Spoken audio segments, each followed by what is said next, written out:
Hello बच्चों, कैसे हैं आप लोग। मैं आपका सुमित सर आज आपके लिए लेके आया हूँ एमसीक्यू का सॉल्यूशन जो जून 26 में आज आपका एग्जाम हुआ है उनका। तो सबसे पहले मैं ये बताना चाहूँगा कि जो आपने आंसर टिक किए हैं एग्जाम में सेलेक्ट किए हैं उनमें से कौन से आंसर आपके ठीक है कौन से गलत हैं वो सारे आप यहाँ पे फटाफट से डिस्कस कीजिए।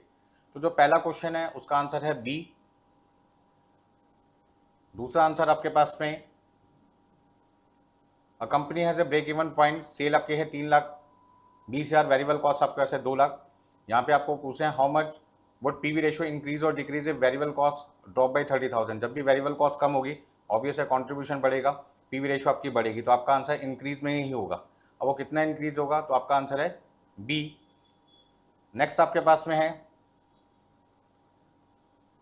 फर्म हैज फिक्स कॉस्ट कितनी है 1 लाख, बीपी सेल आपके पास कितनी है 8 लाख, और यहाँ पे प्रोजेक्टेड सेल आपके पास कितनी है 12 लाख। आपको प्रॉफिट निकालना है, मतलब आपके पास जो मार्जिन ऑफ सेफ्टी है वो 4 लाख आ जाएगा। सबसे पहले पीवी रेशियो निकालो, पीवी रेशियो का फॉर्मूला आपके पास क्या है। तो हम यहाँ पे बीपी सेल कैसे निकालते हैं, fix cost upon PV ratio. तो पीवी रेशियो निकालना है तो fix cost upon BP sale मतलब 1 लाख डिवाइड बाई 8 लाख, 12.5% आएगी। 12.5% को मल्टीप्लाई कर दो, मार्जिन ऑफ सेफ्टी जो 12 लाख माइनस 8 लाख 4 लाख आएगा, 4 लाख का 12.5% आपके पास में आ जाएगा 50,000। नेक्स्ट आंसर नंबर 4 आपसे यहाँ पे पूछ रहे हैं ओवर रिकवरी ऑफ, हाँ जी, over recovery of these cost. तो यहाँ पे सबसे पहले आपके पास में 1,10,000, 10 को आपने डिवाइड कर दिया किससे 2895 से, मल्टीप्लाई कर दिया आपके पास में 210, ये आपके पास में आ जाएगी रिकवर्ड कॉस्ट। तो देखिए फटाफट से रिकवर्ड कॉस्ट कितनी है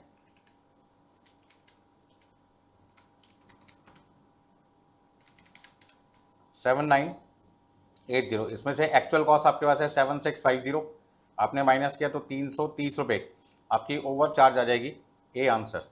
नेक्स्ट आपके पास में एक्चुअल आवर्स वर्क निकालना है तो लेबर एफिशिएंसी वेरिएंस क्या होता है। लेबर एफिशिएंसी वेरिएंस आपके पास है 1600 रुपये एडवर्स। यहाँ पे standard hours for actual output minus actual hours into standard rate. अब आपके पास में standard hours for actual output है 2000 minus actual hours into standard rate आपके पास है 8 माइनस यहाँ पे है 1600, तो आपके पास आ जाएगा -200 equal to 2000 minus actual hours.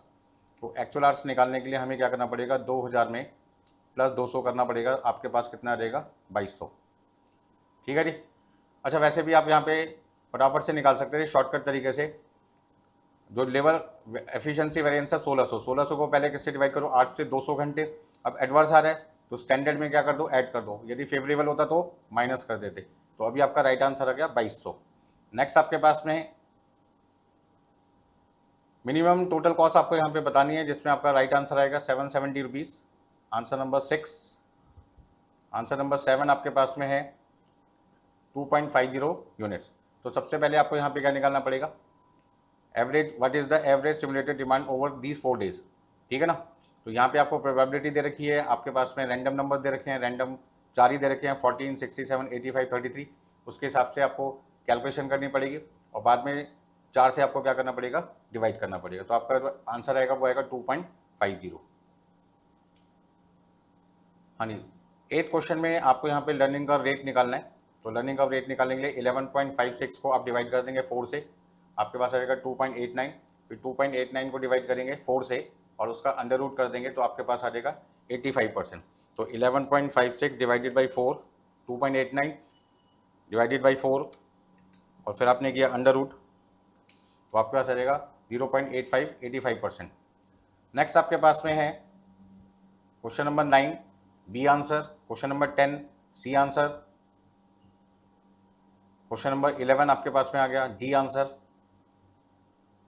Question number आपके पास में 12 ए आंसर,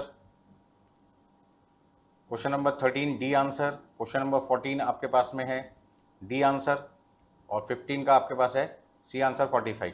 यहाँ पे आपके पास में 40 लाख रुपए की इन्वेस्टमेंट है, उस पर आपके पास में रिटर्न है 15%। तो 40 लाख का 15% आपके पास जो रिटर्न है वो है 6 लाख, और 6 लाख को आप डिवाइड कर देंगे 40,000 यूनिट से, तो आपके पास में जो प्रॉफिट है वो आ जाएगा 15। अब 60 रुपये में से यदि 15 रुपये का प्रॉफिट माइनस कर देंगे तो आपकी जो टारगेट कॉस्ट है वो कितनी आनी चाहिए 45 रुपये। तो आपका आंसर आ गया सी। तो इस तरीके से आपके सारे MCQ जो strategic cost management paper number 16 जून 26 में आज हुआ है उसके आंसर मैंने आपके साथ में शेयर किया। आप अपने आंसर्स यहाँ पे चेक कर सकते हैं कितने गलत है कितने सही है, और कोई दिक्कत आती है तो आप मुझसे कॉन्टैक्ट कर सकते हैं। फिर मिलते हैं आपसे